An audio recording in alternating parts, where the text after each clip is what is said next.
Hello, everybody, and welcome back to This Week in Privacy, our weekly series where we cover the latest updates with what we're working on within the Privacy Guides community and this week's top stories in the data privacy and cybersecurity space. Privacy Guides is a non-profit which researches and shares privacy-related information, and we also facilitate a community on our forum and matrix where people can ask questions, get advice about staying private online, and preserving their digital rights. Before we dive into this week's show, here's a rundown of this week's show. First, we'll start by covering site updates. Then we'll discuss the top stories in data privacy and cybersecurity. Next, we'll explore some trending posts in the Privacy Guides forum. And finally, we'll answer viewer questions. If you have a question for us, please leave a comment in the forum thread or the YouTube chat. So before we get started, let's cover some site updates. And today I'm here with project director and co-founder Jonah Aragon. How are you? Great, Jordan. Thank you. Yeah, lots of exciting stuff going on this week. Last week I talked a bit about how I'm working to make the site available in an offline format to be viewed in QX, and we pretty much got that wrapped up. We have some builds available on our forum right now that can be tested if anyone uses that app and wants to download them and see how it works, poke around with it, let us know if you notice any problems. But we've kind of improved our process where previously we were releasing these sites so they could be distributed offline or without the internet for people who were interested. But we were only covering the English knowledge base and tool recommendations. Now we've expanded that to cover the entire website, including articles, and then we also have a multilingual download option that will cover all of the translations as well. So it's pretty cool. If the ones that we're testing out on the forum right now all work out well, we'll include those downloads in future releases of our site, and we'll post those on our site for people to find more easily. So that's something I'm excited about. The only thing it doesn't really cover yet are the videos that you've been working on. I do want to get those offline as well in the future, and hopefully we can get that figured out to kind of archive the YouTube channel a bit. But um, yeah, that's the main thing I've been working on. There's also been a lot of cool discussions on the forum.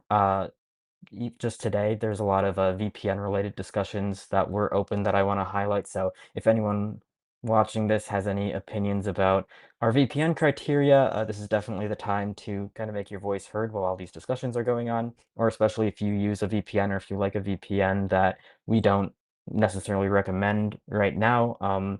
It would be good to bring that up again, and we can look into why that's the case and whether we can kind of expand the number of VPN providers that we recommend, if they're good, because there are some shortcomings that are becoming apparent with some of the providers that we recommend. Like a lot of them are switching away from offering stuff like port forwarding, for example, which some people find to be a problem. So it would be cool if there were more providers out there that kind of had expanded feature sets that we also felt comfortable with their privacy and security practices. There's not a lot of overlap there, but hopefully we can find some more providers that are suitable and that we can share with people. Otherwise, a lot of other stuff has been going on behind the scenes, mainly just continuations of stuff that we've talked about in previous weeks. We're working on short video content and more articles. Our other staff members are, and then the volunteer team is always working on reviewing forum topics and site changes. But no major releases to the site lately, so hopefully we'll have more to share soon. I think that kind of covers everything that's been going on my end, though. I know you've been working a lot on video stuff lately, as always. So maybe you can share a bit about what you've been working on your side of things. Yeah, thanks. I'm actually pretty excited for the the offline Kiwix pages that you've been working on because I've been trying that out and it does work quite well. So definitely check that out if you are interested in that sort of thing. But yeah, I've been working mainly on the latest video, which you saw go up yesterday, and it was sort of just like a video that we could have as like the channel trailer, like the video that gets shown to people when they visit the channel, because we sort of didn't have like a video that was like specifically based around, why privacy is important, like sort of the mission back here, what we're doing here. Um, so I thought it might be important that we have that. Someone added that as a suggestion that we should do. So that's one that I finally got around to doing. Um, but I think that uh, we've also been working on a browser fingerprinting video, which it's coming. We just need to get it approved by everybody involved. So that's just a tricky process when you do interviews and such like that. But I think people are going to really enjoy it. It's quite a long video, but it's basically done. It's just waiting for some approval to see if we can make sure that everyone involved is approving of the situation. Because when we involve external parties, it's more work that way. But I think it's Yeah. going to end up being a good video, and involving other people who are more like knowledgeable about this sort of thing is incredibly important. And I will say it is something that we're going to continue doing. I know there's also some other projects in the pipeline that Jonah's mentioned to me that that we could also involve some industry experts. So definitely look forward to that, um, because that is coming in the future. Sweet. It's kind of an exciting direction, I think. Yeah, no, I think the involving other people with the project here on the video channel is going to be a really good direction for us here. Um, But yes, with that being said, we are kind of reaching the end of the stuff that I've been working on. But definitely go check out that video that we published yesterday. Give it some love, maybe some comments or likes or whatever. Um, but yes, now let's move into the news section of this podcast. And with that being said, there's quite a big story this week that's kind of doing the rounds. So do you want to take that one, Jonah? Sure. Yeah, this is reported by Android Authority. The headline here is Google wants to make sideloading Android apps safer by verifying developers' identities. So Google wants to verify the identity of all developers who distribute apps on Android, even if they distribute those apps outside of the Play Store.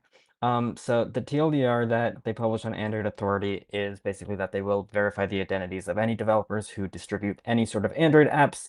They have to submit their information to a new Android developer console, which uh, is supposed to increase their accountability for their apps, and that this is going to roll out in phases from September 2026, and that they're aimed at protecting users from malware by making it harder for malicious developers to remain anonymous, according to Google.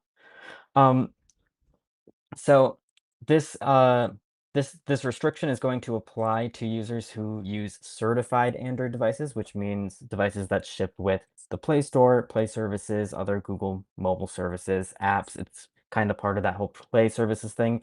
So it's not going to affect um, custom ROMs necessarily that don't implement this.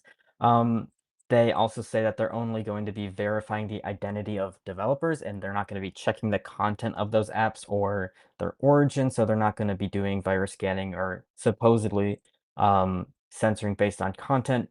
Um, but Google Play Protect, which is the malware scanning service that's integrated into the Play Store, already does scan all installed apps on your device if you have Google Play services, regardless of where they come from. Um, so this change isn't necessarily stopping malware from reaching users. It because that is something that Google is already doing on devices that use Google Play services. It's only making it harder for those developers to remain anonymous. Google, I guess, likens this new requirement to ID checks at the airport, which identify the identity of travelers, but not whether they're carrying anything dangerous. Of course, I guess in that analogy, the rest of the Google Play services are kind of like TSA in doing all of these checks that are probably widely unnecessary, but that's neither here nor there. So I have some thoughts about this, but before I kind of ramble on a bit more about this, was there anything that you wanted to highlight from this, Jordan, or any thoughts that you had? I think like the thing that I'm seeing the most about this story is people are like going a bit wild over this. Like, oh my goodness, this is happening right now. No, this is not happening right now. This is happening in September of 2026. So, I think we should just preface this entire discussion with that caveat. Like, this is happening in September of 2026. And Google seems to like to say they're going to do something and then they just end up not doing something. So, like we saw originally, there was the huge announcement in 2020 that Google Chrome was going to drop third-party cookies or something. And they kept saying that it was going to happen and they kept pushing it back every year, and now they've just completely ditched the idea and they're not getting rid of it at all. Like it's a bit I think this might put a lot of pressure on developers and it may not actually end up um it may not even happen. So that's all I wanted to preface before you get further into the topic. Yeah, I think that's a good point. I mean, it's definitely there's a lot of cases where they make big announcements like this, and then because of like user feedback, they end up not implementing them, or they implement it in a different way, or it takes longer, or whatever. Sometimes that kind of works out, and especially Google, like you said, will stop the rollout of a lot of these things. Sometimes it doesn't work out, like with Manifest v3 and Chrome, for example, they ended up kind of steamrolling through with those changes anyways, even though it took them a lot longer than planned, which was good, but they still eventually kind of took aim at ad blockers for that. So it's kind of hard to say what I think they'll do, but I think that this is definitely the time to kind of make our voices heard, because I think a big problem with this change is that fundamentally, this is kinda unprecedented outside of the Apple ecosystem, which, of course, has required this kind of thing for a long time, and that's a big problem that a lot of people have with that, so bringing it to, kind of the default Android experience that most people are experiencing, is a problem.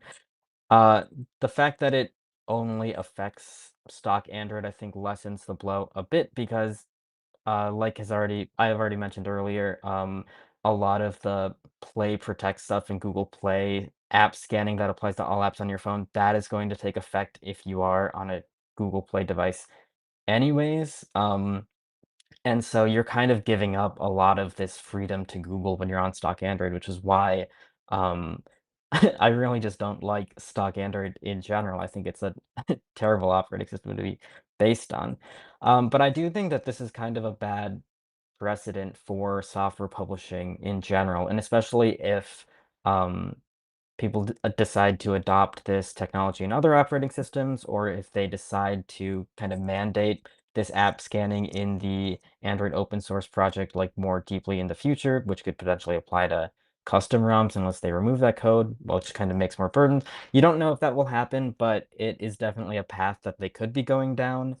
And I think that well, you can certainly argue that like malware developers being able to remain somewhat anonymous is a problem. With this in effect, there are going to be ways for them to work around that, whether that's by, obtaining somebody else's signing certificates or if it's by shell companies or what have you. Um, but increasing the barrier to like publishing information, and that includes software anonymously, it is a problem because the ability to publish any sort of content anonymously is kind of a fundamental, um, at least privilege that we've enjoyed in society for a long time. Really, since like this even predates technology. Since the invention of the printing press, we've been able to like widely disseminate information, and that hasn't negatively impacted our society at all. In fact, you could definitely argue that much of our modern society it exists because of this ability that people have had to publish things anonymously, and it's important that we continue to hold on to that ability, I think, into the digital age. We can't leave that behind, and I think that that applies to things like publishing software. You shouldn't need ID to do that. It applies to publishing websites, which is why I think things like Tor hidden services are so important.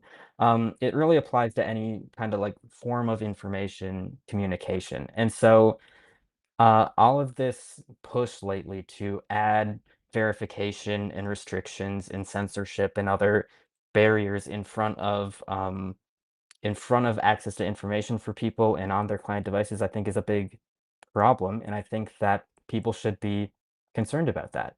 Um, so at the end of the day, I don't think this is a great change to be making, but it is pretty much what I would expect on stock Android. So, you know, it's not getting much worse there, but I see a very troubling future where this does become more widespread. It's the exact same thing with like age verification, all of those conversations we've been having.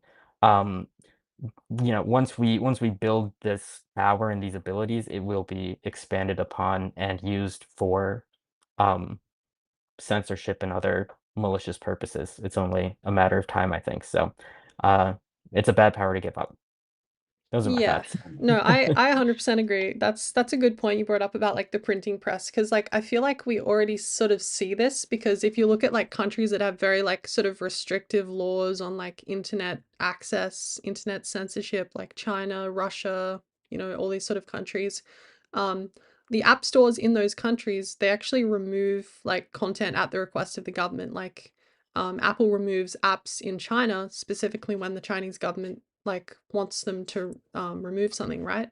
So when you basically give this control to an app marketplace, you basically stop people from like downloading or having access to software based on like a central authority. And I think that is like going to be quite concerning because imagine if like for instance, I guess there's an app that allows you to browse the internet anonymously, like Tor browser. I'm not sure if there's like a Tor browser on iOS, but let's just say there's like that is a thing, right?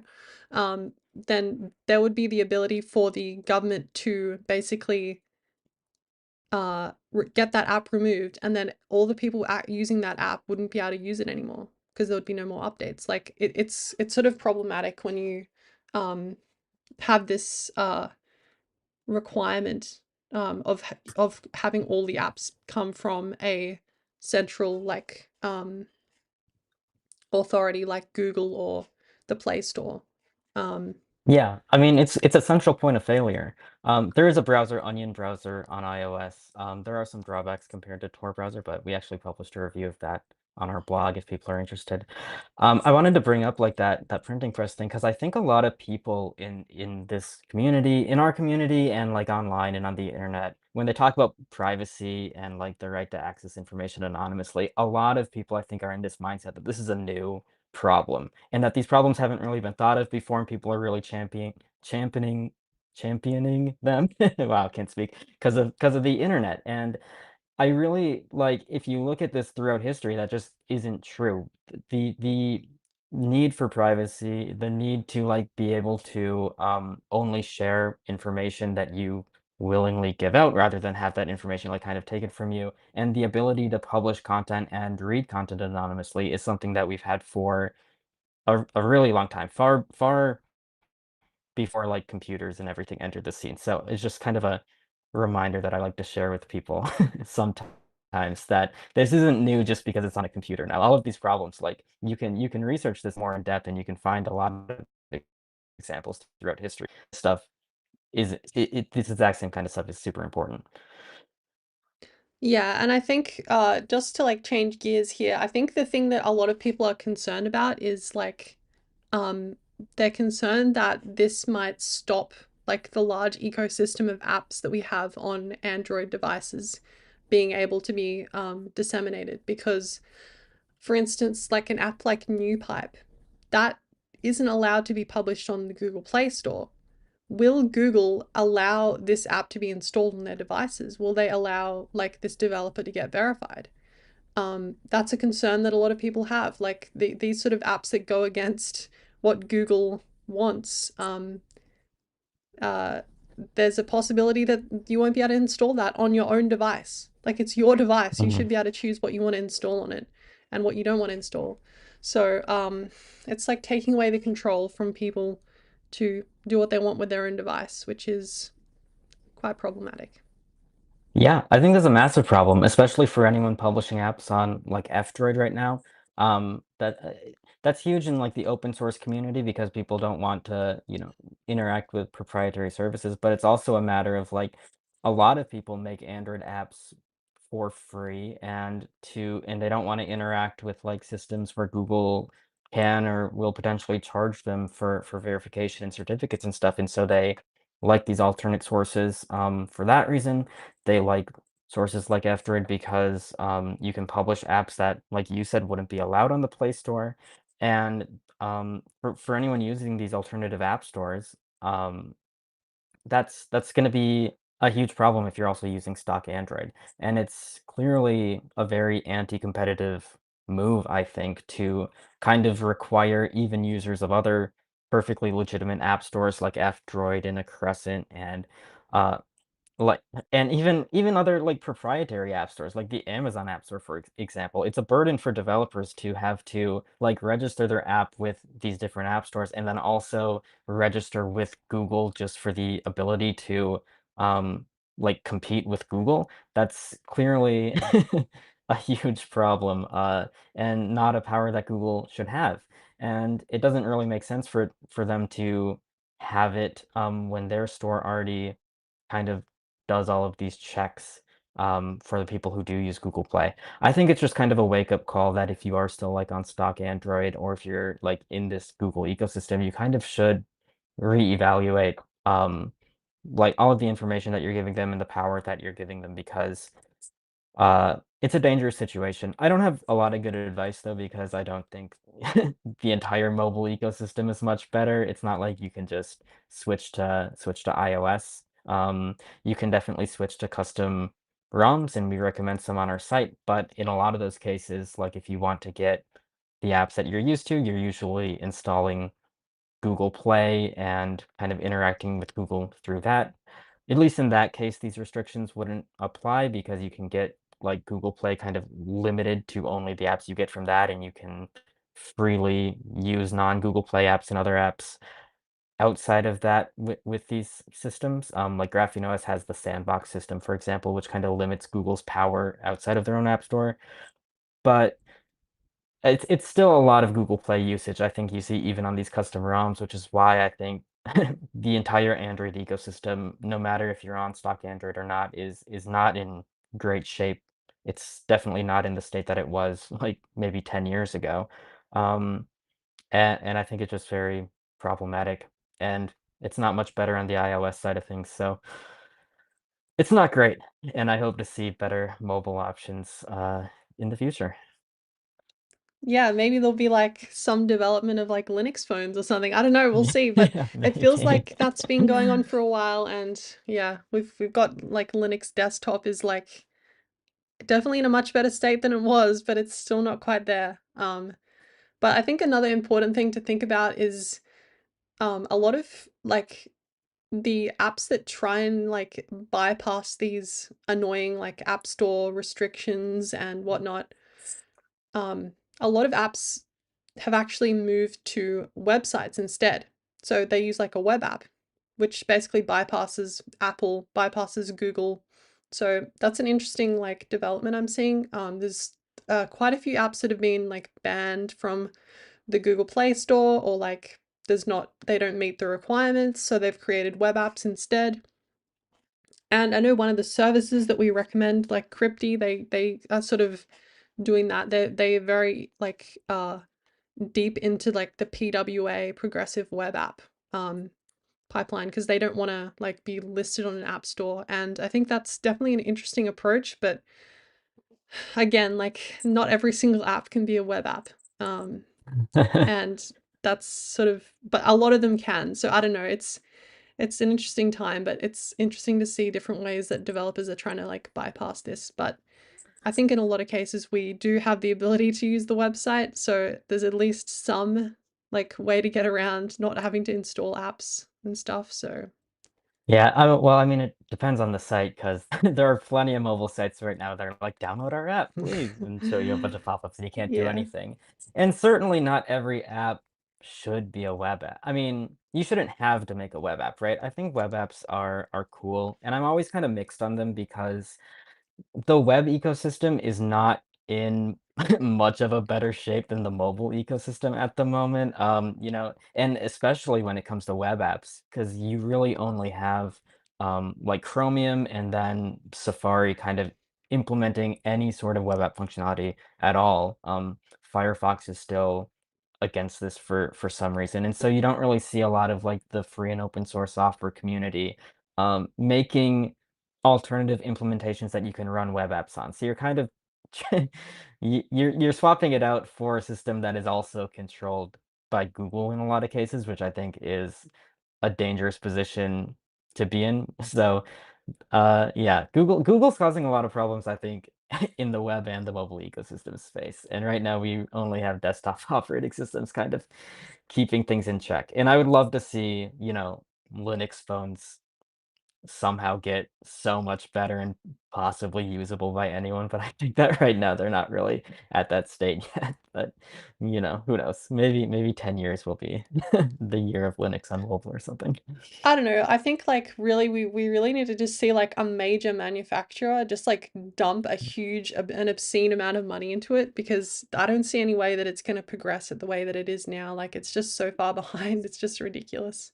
So Yeah. we can hope that like some manufacturer just gets sick of Google and their stupid stuff they've been doing with Android and they decide to make their own thing. But I mean, if we've learned anything, it seems like Google is like trying to move even further away from like open sourcing their stuff. So it's kind of concerning, at least for now. Yeah. With that being said, though, I think we've talked for quite a while about that. Let's move on to this next article, which was posted by The Guardian. And I don't know, I was kind of disappointed by this article. Um, Usually The Guardian is like a reasonably like factual outlet, I suppose. I usually think they're reasonable, but this article in particular was kind of sad, I guess, because they took the position of uh, think of the kids um, in regards to the Tor browser. So I'll just quote a little bit of the article here. Privacy at a cost. The dark web's main browser helps pedophile networks flourish. Experts say. I think one of the things that people pointed out was like this was the experts that they had were, I don't know, not particularly reputable people. So let's quickly just quote the start of this article here. Millions of child predators are forming sprawling online communities on the dark web using the Tor network, where criminal behavior escalates through the sharing of child sexual abuse material, grooming strategies, and normalization of exploitation, experts say. Despite repeated warnings of a growing number of predators taking advantage of it, Tor's developers have taken no action to curb the spread of this content, critics say. So, without like going through the entire article, I think we can say from the get-go, like, Tor doesn't really have any way to like curtail this, like in the way that it's designed.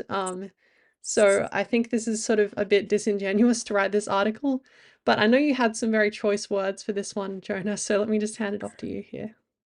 Well, it's a tricky problem. The thing with like this whole line of thinking in general with Tor, this comes up a lot. Like anytime the Tor network is discussed, I think that a lot of the hidden services that run on Tor can give it a bad reputation.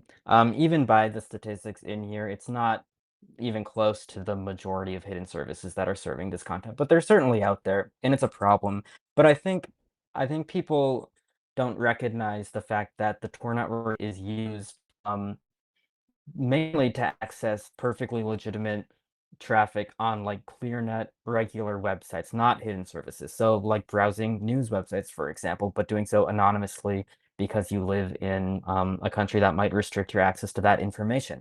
That's the sort of thing that the Tor network is used for very significantly.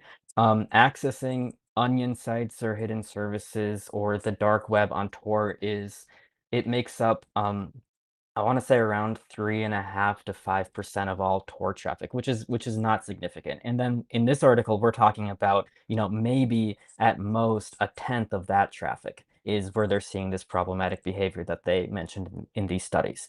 And so I think that, by overly focusing, which is exactly what these, like, nonprofits that are dedicated to kinda implementing, just age verification features and other, like, features that are supposedly meant to protect children, and especially like pseudo-governmental ones like this, which are funded by the government of Canada in this case to kind of lobby the government of Canada somehow. I don't know how that works. Um, it's just it it it's an overall thing that we've talked about.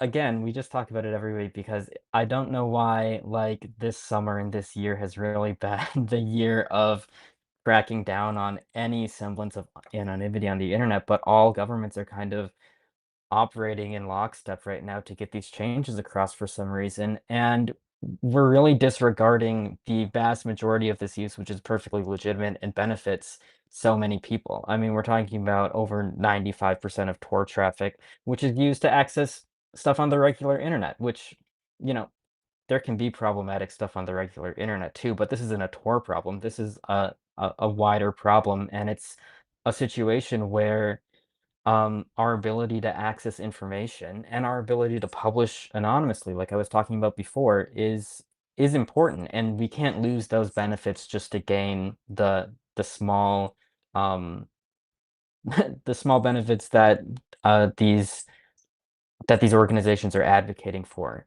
basically. Hidden services, like even if a tenth of them are serving this like illegal content, for example.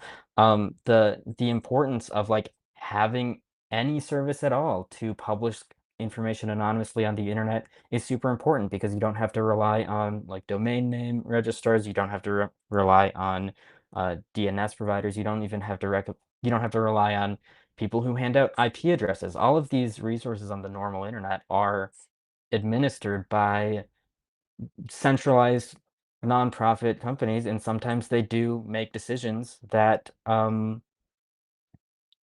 can can have a censoring effect on information that's published. And we really don't have any other system that is as effective as Tor hidden services to kind of bypass all of that and get information out when we really need it.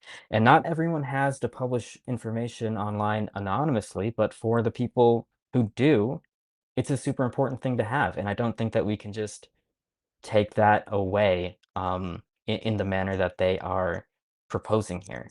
Um, I think a lot of these proposals, like this comes up in all of these discussions as well. I think that they have ulterior motives in a lot of cases. You know, these groups, I don't know about the group behind this specifically, but you see this a lot with the age verification stuff. They're really spearheaded by a lot of um, religious focused groups and ultra conservative groups who know that if they can get any restrictions in place, they can expand that power over time to include far more content than um, was originally planned for with these restrictions. And that is exactly what people want to have happen to the Tor network for one reason or another. There's a lot of incentive, I think, to censor content from the perspective of these organizations and the government, and they will just use this clear problem as an excuse to create very overbearing restrictions, basically. So I haven't seen a response from the Tor project about this specifically, and I would be interested to see if they do publish anything about it. Because I think, with all of this child safety stuff, like having discussions about ways to prevent these problems is super important. It's just that the proposed solutions from these groups and governments right now is clearly not tenable, and it clearly makes a worse situation overall in the name of these protections. Um, and I haven't really seen any workable solutions, so far, but maybe they exist and someone smarter than me will come up with one. But so far, we're not there yet. But, we can always discuss it, but we definitely just cannot rush uh, into these restrictions or making the Tor project like censor their network or anything like that. Yeah, regarding whether the Tor project actually responded, they did actually respond. So in the article, there's like a quote here from a spokesperson for the Tor project. Basically, they said they were deeply troubled by the fact that a small fraction of internet users exploit Tor for illicit purposes, and we strongly condemn the misuse of Tor technology for any illicit use cases, especially child sexual abuse material. As an organization dedicated to advancing human rights and strengthening online privacy protections, we recognize the legitimate concerns raised by child protection organizations and experts. So, kind of a nothing burger. I mean, we kind of expected that's what they were going to say. Um, I guess, as you know, I know you run some Tor nodes, Jonah, but this is like sort of impossible to actually implement, isn't it? It's like not actually possible to be able to block hidden services on the network. Yeah, I'd have to look into more about how those hidden services are distributed, and they could certainly like it's within the realm of possibility for them to have like a centralized censorship apparatus. Like you can always build in censorship if you want, but should you, and should you give that power to one company, and how will that be abused? I think those are the problems that you would have to address, and I don't think that those problems are really addressable in any technical way right now. And so, whether it's possible to censor these websites is one thing, but whether it's possible to do that in a safe way, I don't think so. And I think um that will open up kind that that apparatus to a lot of abuse, and I don't think that that is something that should be in the hands of any one organization, especially not especially the Tor project, but including the Tor project. I don't think that they should have the power to do that, and I don't think, and it kind of defeats the purpose of having this decentralized network. If you're gonna give centralized control over it, I think that you lose all of those benefits of publishing hidden services that I was talking about earlier. So, uh, not that I know of, basically. There isn't really a way to do this, but that is something that I'd love to hear more like technical information about from Tor themselves. I think if they do more of a response in this one statement. Yeah, I think it's going to be certainly very interesting because as we're seeing like more and more of these like governments, I know there was like some talk from the UK government saying they were looking at like thinking of banning VPNs. Like it sort of almost feels like it might be impossible to ban the Tor network just because there's so many entry nodes, like that would be almost impossible to block. But I guess there's a public list, so it might be possible. Because I know there is some restrictions in Russia, for example, like you can't, it's much harder to access the Tor network in Russia. Um, but yeah, I think this is sort of very disappointing, especially from The Guardian, because I thought they were a reasonable outlet and they wouldn't publish this sort of thing. Um, Especially because they didn't seem to really get the other side of the story here. They didn't contact any like privacy experts, anyone who's concerned about this in the opposite direction, right? Who says this is censorship, that sort of thing. They didn't really talk to anyone on the other side. They sort of talked to the Internet Watch Foundation, this Canadian think tank. So I don't know. It's kind of disappointing, this article, but it's kind of the Yeah. status quo these days. Yeah, that's kind of what I was about to say. It's not great. And you would hope that, you can kind of cover these sides, or you can write a story about like how people are pushing for this and why it doesn't work. This is kind of a problem with journalism in general lately. I think it's very easy to just republish what other people or what organizations are telling you rather than actually analyzing them, because you can just get those articles out there. It requires less work, it requires less expertise. I think it's a problem that a lot of like these written publications are facing, where you just can't get the talent or the time to kind of work on these pieces in depth. You just got to get stuff out there as fast as you can. That's just kind of the state of the written web and news on the internet at the moment, and it affects clearly the Guardian, and I think a lot of other websites. It's a big problem in any of this reporting. Yeah. Um, It's pretty unfortunate stuff, but yeah, I feel like we've talked about that for a little while. So why don't you take the next story here? Yeah, let's see here. We could go back to Android. Actually, this is kind of a funny, funny story. Because we were just talking about malware on Android. This is from Bleeping Computer. Um, Malicious Android apps with 19 million installs removed from Google Play. So I think this is a great counterexample to why Google should not be responsible for controlling what can and can't run on your devices. And it's the exact same problem that we've seen from Google on the Play Store and on the Chrome Web Store literally so many times over the years. They permit so much malware on these app stores that it makes their claims that they are implementing all of these security features and verification to prevent malware um, seem very absurd. So this is just a case where Bleeping Computer reports that 77 malicious Android apps with more than 19 million total installs were delivering multiple malware families to Google Play users. And I think it just shows that Google is not really capable of these protections that they claim to do, even even with all of their malware scanning and restrictions on Google Play, because the reality is that all of those restrictions are not going to prevent malware, and they're not going to keep people safe, as we talked about before. So about this malware specifically, um, the malware infiltration was discovered by Zscaler's Threat Labs team while investigating a new infection wave with an Anatsa T-bot banking Trojan that's targeting Android devices. While most of the malicious apps included adware components, the most common Android malware was Joker, which researchers encountered in almost 25% of the analyzed apps. They say once Joker malware is installed on a device, it can read and send text messages, send screenshots, make phone calls, steal contact lists, access device information, and subscribe users to premium services. So kind of standard malware that you see distributed through official platforms on Google. We talked about this just last week with that free VPN browser extension that was, I think, verified on the Chrome Web Store, right? That was being distributed to all of those users with malware.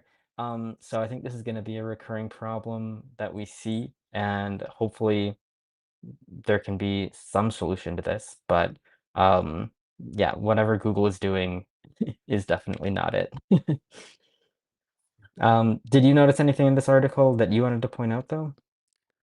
Um, Not particularly. I just also wanted to echo what you were saying. Like, this is kind of ridiculous that this is like sort of a recurring thing now. Like, trusting like this centralized company to vet every single app that's published on their platform is a high, like a high order. They're probably using some sort of AI, or like some sort of like machine learning to check whether apps have malicious permissions or have unnecessary permissions. But yeah, it sort of isn't that effective because they are getting so many apps submitted to their platform that it's impossible for someone to human review them, right? So Yeah. it's basically guaranteed that there's going to be malware.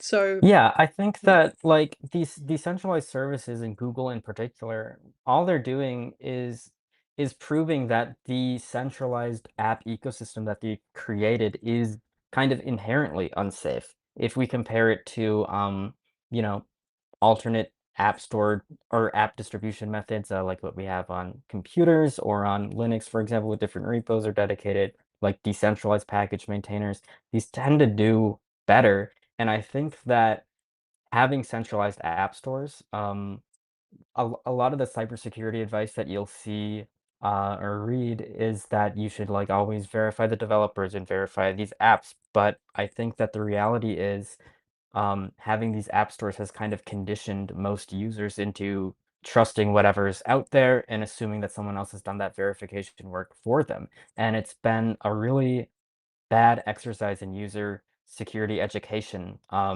to have all of these app stores with nice landing pages and quick install buttons, and people don't really have to do their diligence when downloading stuff like they used to. If you just download things on the internet, you kind of have to verify your sources and where that's coming from, and people just don't really have that skill set anymore because of these app stores, which are supposedly supposed to make people safer.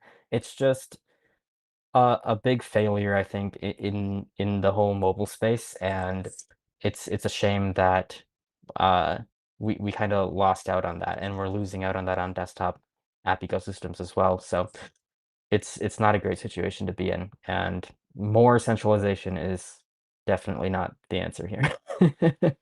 Yeah, I definitely agree. And like, I don't know, I've had like personal experiences like in my personal life with like, grandparents. They'll like download a bunch of apps off Google Play Store and it's like you don't really know what these sort of there's just so much garbage on there that it's like almost impossible to know whether something is like um safe or not, unless it's like a really popular app. So it doesn't really seem like Google is at least checking that much. Like they're not really, it doesn't seem like their process of checking isn't very like robust, I guess.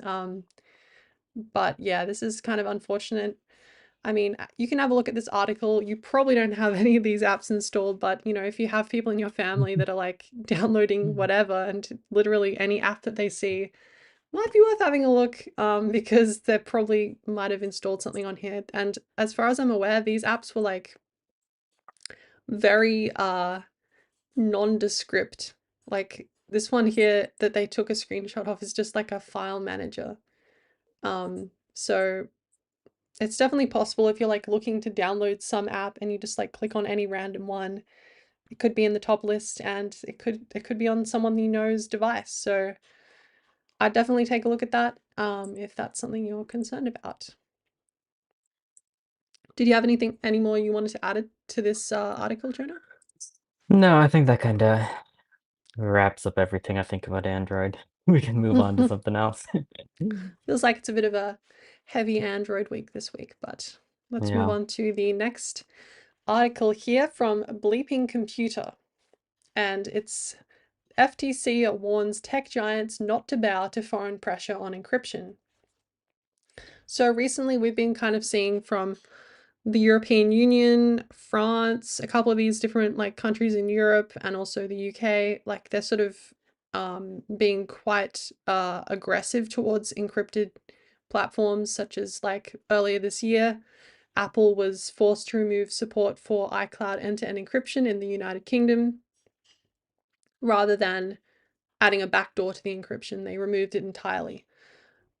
So basically, if you don't know, the FTC or the Federal Trade Commission is basically a major, it's like a, um, is warning major US tech companies against yielding to foreign government demands to weaken data security, compromise encryption, or impose censorship on their platforms. So I guess they're kind of saying this now that we're seeing a lot of like countries in Europe and in Asia like trying to, I guess, strong arm foreign countries, especially apps that are based in foreign countries, like into backdooring their encryption and allowing access to these foreign bureaucrats, I guess. And I guess it's kind of obvious here, like why they're saying this, because they have like national interests, of course. Like um, they don't want their platforms to be,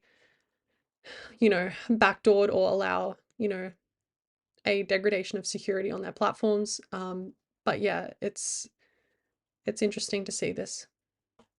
We live in very interesting political times right now, and I think it's largely not a good thing, but it's crazy to me that like the dynamics of like international politics has changed so fast and that it's kind of become a spite-based approach to diplomacy where you kind of just don't want other people to have things that you don't. And in this case, I mean, if we're being honest, like the US is actually doing some good things, not just in this case, but also like in the case we talked about in a previous week with advanced data protection in the UK. That's kind of related to this. But like the US government kind of stepping in and saying that the UK can't weaken the security of US services like that. I think it's a good thing even if their motivations are not necessarily great. And it's something that, other people in the US government have certainly been considering doing exactly these things, but because Europe I think mostly because Europe got to it first, now they're mad about it. I think that that is what's going on at a lot of levels of the US government right now, which isn't great. And it's just different from like what we've seen in the past. Like with your video, for example, if we look at the one that you did about the Clipper chip and the NSA trying to backdoor certain devices. There's a lot of collaboration, I think, with other intelligence agencies and foreign countries who would also like everyone thought that they would mutually benefit from these backdoors, and I think now that a lot of politics in the US and around the world are kind of becoming more isolationist, they are starting to maybe realize that backdooring everything actually is not great for security at all, which is what security experts have been saying this entire time. Um, so at a certain level, I think that this admission from the FTC that these are poor security practices and that other countries shouldn't do them to American companies, I think that that is maybe good to just have on the record that like if they try to do this in the future in the US, hey, why should we allow that when you literally said that other countries shouldn't be able to do this exact same thing?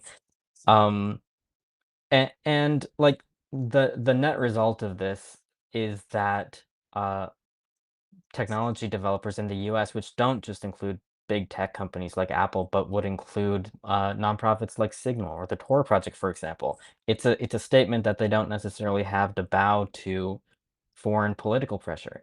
And I think that that could be a good thing in relation to the Tor Project article we just talked about, where, because of like legislation in Canada or the UK or wherever, that might negatively impact the Tor Project. If they are mainly still staffed in the US, they might have some legal protections here to prevent them from adding backdoors, which largely isn't required of US tech companies at the moment.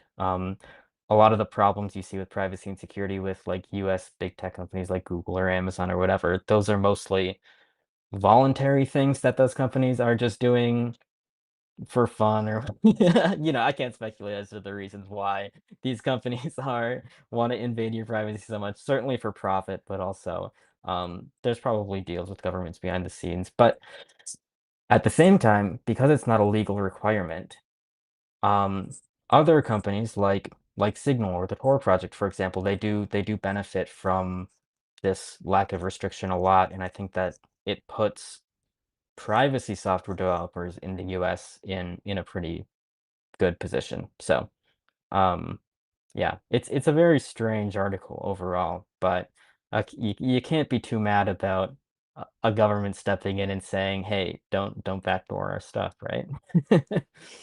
I think, like you said, like it's very much like, hey, wait a second, I want to backdoor, I want to be able to backdoor everything. Like, how dare you do that? It's like, I Yeah. am concerned by the actions of foreign powers. It's like, yeah, you're concerned by the actions of foreign powers, but then in the same breath, you'll do the exact same thing to your own citizens. So it's a Yeah. little bit hypocritical, I would say, especially considering the US government's like track record. It's not exactly squeaky clean.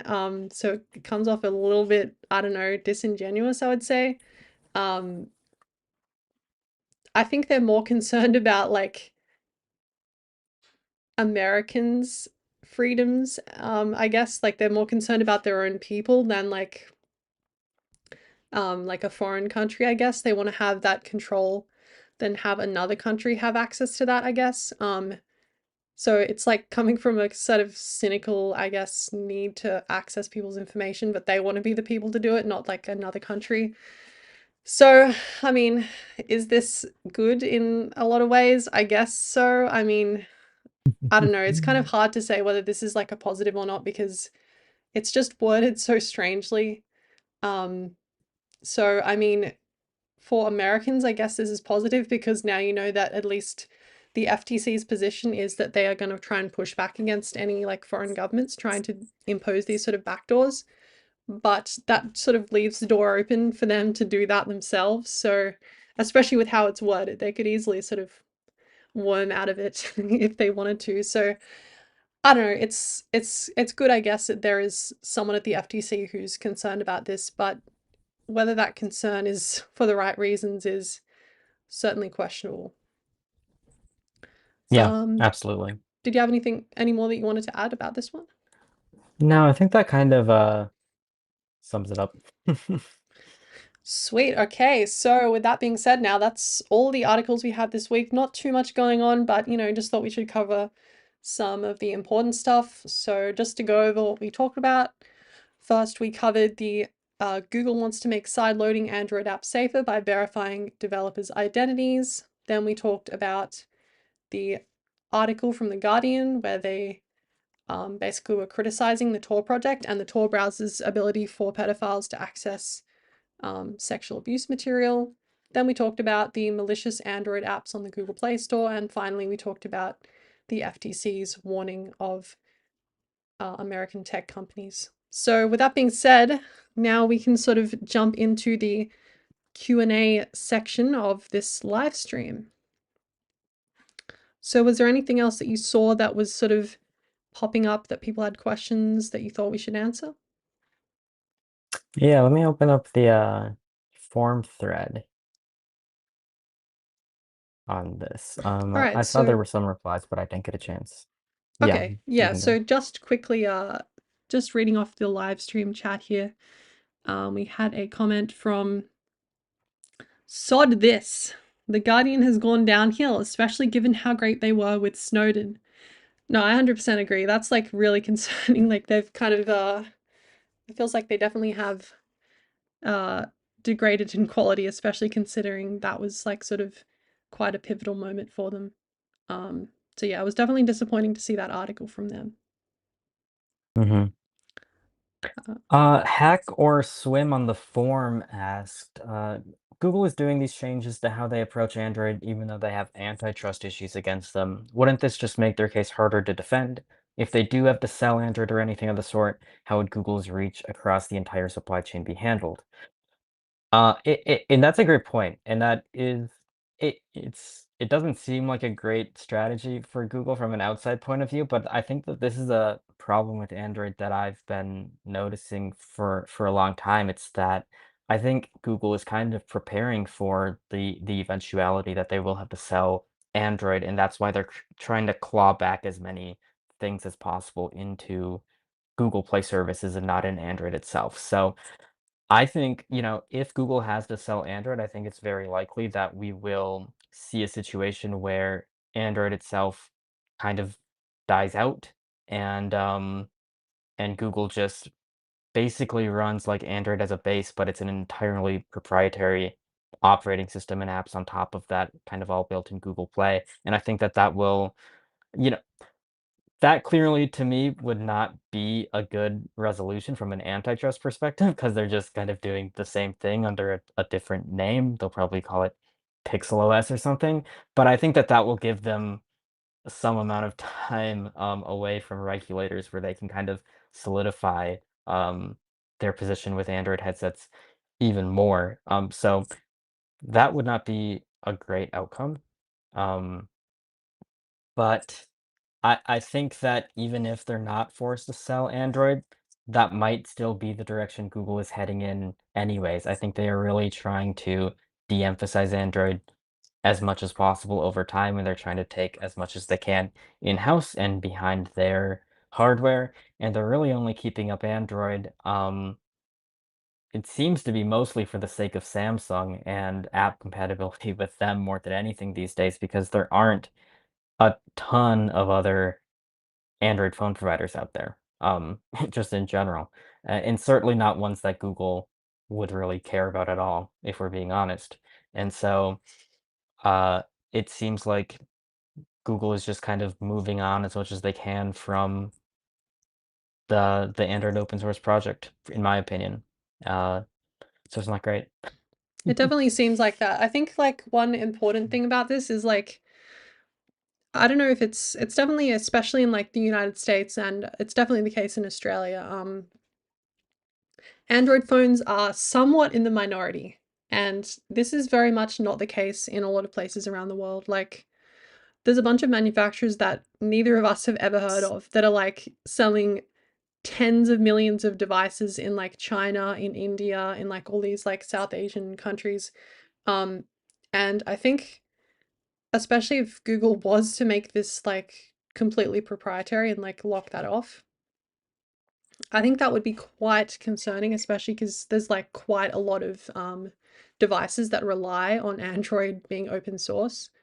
I don't know who would even pick up the slack, who would even become the maintainer of Android. I guess it could be maintained by the community, but I don't know. I feel like that's probably Yeah. unlikely. I think there's really no incentive for most developers to work on Android if they don't have hardware. Like with Linux, the benefit of that for a lot of people is you can kind of install it on anything you want, which is not really the case on Android. It definitely only financially benefits like hardware manufacturers basically. Um, and even if like a few people would benefit from custom ROM stuff, that's always been something historically that hardware developers haven't been super keen to support. A lot of these companies, with the exception of Google for now, really lock down that hardware and make it so you can only run their firmware and everything. The chip manufacturers don't release the kind of stuff that you would need to run different operating systems on them. There's all sorts of problems in the mobile hardware space that would make it seems very unlikely to me that anyone would want to work on Android, especially versus like in the open source community, you can work on Linux phone stuff like post-market OS. I think that that has more viability to become potentially a larger community focused option in the future. I definitely think Android could be picked up by Samsung. It could also be picked up um, by those Chinese phone developers that you talked about, like Huawei or Xiaomi.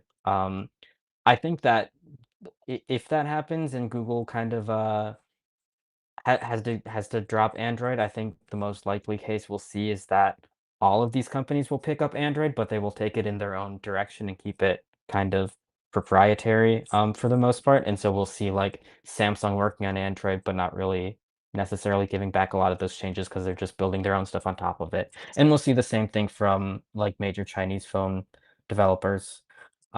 Those Chinese devices, there's definitely more than like just Google and Samsung out there in China, but that's kind of a whole different beast because those aren't Google Play certified. They're doing their own thing, and in a lot of cases with the ones in China, they're doing all of the same stuff that Google would be doing from a privacy invasion perspective, or usually even more privacy invasion than even Google is doing in a lot of cases. But they're doing it. They're not like selling to in an international market in most of these cases, basically. But otherwise, like when it comes to Google Play certified devices, it's really Google and Samsung on top in a lot of cases, and a lot of other manufacturers have gone out of business. And so that's going to be uh, probably the biggest impact this would have in the rest of the world, I think. Yeah, it's interesting you bring up like the non-Google Play certified devices because like it is quite interesting that we have like these sort of weird diverging paths of devices. Like we have these Chinese devices that have got like, their own app stores, their own like completely separate like app ecosystems, and it's completely separate from what Google's doing, but they have the ability to do that because Android is open source. They can just fork it and basically apply all the patches for the devices.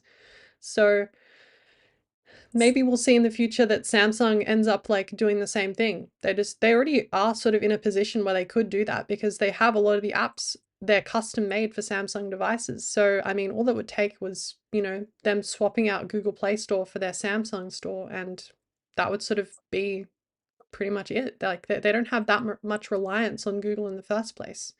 Whereas a lot of Hmm. manufacturers do actually, like Motorola or like Sony, a lot of them are relying on a lot of Google's like software they don't develop in-house because they're not as huge as Samsung. Whereas Samsung's got, Samsung browser, Samsung messages, Samsung dialer. Like they have their own like custom sort of software that they develop.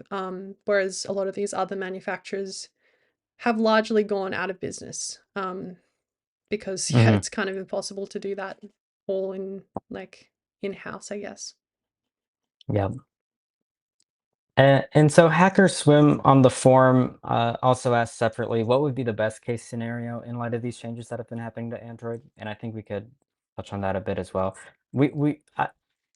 One of us brought it up earlier, but I think Linux phones is probably like that's the absolute best case scenario if those could become more viable, which they certainly are not right now.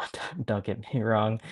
It's just such a challenge to use them, but I think that, there is potentially a future there, and I think that if Android does, like, totally ruin itself or Google has to sell it and it kind of withers away on its own, um, I think that that will, at the very least, convince a lot of community developers and other people to pick up Linux phone adoption a bit more and take it more seriously. Because I think right now there just isn't a huge incentive to work on Linux phones in general unless you are overly concerned about Google or privacy. And the reality is a lot of people aren't concerned about Google or privacy, or at least not enough to switch off of it. There are a ton of stock Android users out there. I think even in um, the traditionally open source community of people who would be on networks like Mastodon or using things like Home Assistant, but they're okay with stock Android in general. Or maybe they would want to switch to something else, but they don't want to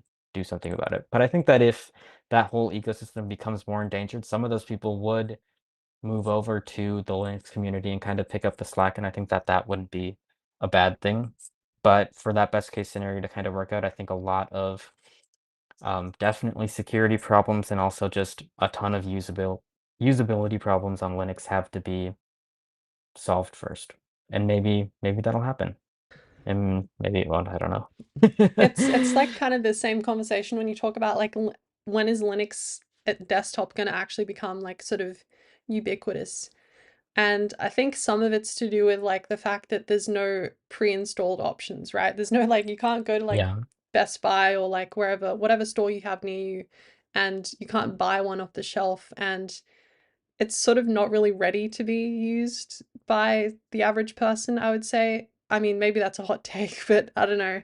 I feel like Linux on the desktop is still not quite there in a lot of aspects, especially because a lot of people expect certain apps to just work. And that's another problem with Linux phones is there's just the app like compatibility. At least I know there is a compatibility layer on Postmarket OS and there's a way to install Android apps, but it's still quite not it's not quite at the point where every app you would expect would run properly.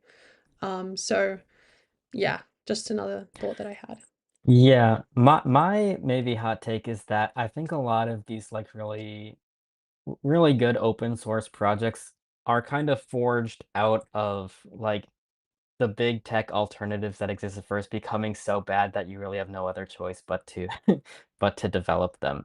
And so it's something that we've seen with like web browsers, for example, where like Chrome and Firefox are becoming so bad that people really just became inspired to build alternatives like Ladybird, like Zen browser, like even stuff like Arc on the commercial side. Like people will just get so fed up with something that they will eventually build something different. And then one of those things will end up being better most likely. And I think that it will be very hard if Android kind of goes away because it'll be a very long transition time before an alternative is remotely usable. I think that that's the hardest thing that people think about when they think about Linux phones. They just think like, oh, it's not going to be viable for such a long time, even if like a ton of people put newfound effort into this. Just like we're seeing with web browsers, for example, with Ladybird, that project has been around for a while. It's gotten a lot of funding, but the reality is making an entirely new browser engine takes a lot of time, and they still don't have a stable release out, and they're not going to, I think, for a while, even though like there's finally people interested in seriously doing this. It's just yeah. I think that that might honestly be the best case for Android, even though a lot of people won't want to hear it, which is that it just kind of goes away and we do something else instead. And I don't know what that something else will be, but I think something else will pop up. But the transition time in between Android and whatever the next thing is it's gonna be tough and it's not gonna be great. Yeah, I think maybe we get to a point where like there are no good phone options, which would probably be the worst outcome. Yeah, I mean, at least have options for like Linux phones, but I mean, yeah, like you said, like the hardware, the software, there's just so much missing there. But hopefully we yeah. do have an alternative soon because it's looking like we're I running out of mean, time. I would. personally truly argue that we are already at that space where there are no good mobile operating systems. And some people will disagree, and that's fine. There's not a lot of great options out there. Um, I've kind of talked about all those reasons earlier in this episode. I think that what the main thing that I'm hoping for now, which I think is definitely it will be true in the long term, is that this state that we're in is not permanent and there will be a better solution in the future. I think that that is true. And so it'll just be a matter of time. One can only hope. Okay, so with that being said, I'm not really seeing too many things here. I think we covered both of those um, questions here. We got one from Johnny Gossamer. Thanks for leaving another question. I think we covered like generally how we feel about this stuff quite thoroughly, so probably don't need to go back on that. But was there any like sort of important like big threads on the forum before we close out the episode here? That is a great question. There was a couple like minor stories mainly related to some privacy products that we recommend that I saw on the forum this week. Something I saw a lot of people talking about is just kind of a fun little website is a website that Envy launched called Privacy Pack, where you can kind of just create an image that kind of shares like where you are at in your privacy journey, so to speak, and what you've switched to. Just a fun social game that you might be interested in checking out. There's a thread on the forum about that, and of course their website where you can try it out. Just a neat little tool. Another thing that I saw recently was Proton. They introduced a feature called emergency access. I've seen people kind of talking about that on the forum where you can set up account recovery um, with another Proton contact basically as an alternative recovery source, which is an interesting idea. You don't see it a lot with a lot of tech services. I think the only one that comes to mind is you can do that same thing with Apple iCloud right now to recover like advanced data protection with a contact. Um, but otherwise, uh, yeah, I think it's a good idea to have as a backup recovery option that doesn't rely on like collecting a ton of identifying information, like a phone number, for example. So it's a cool direction to go in.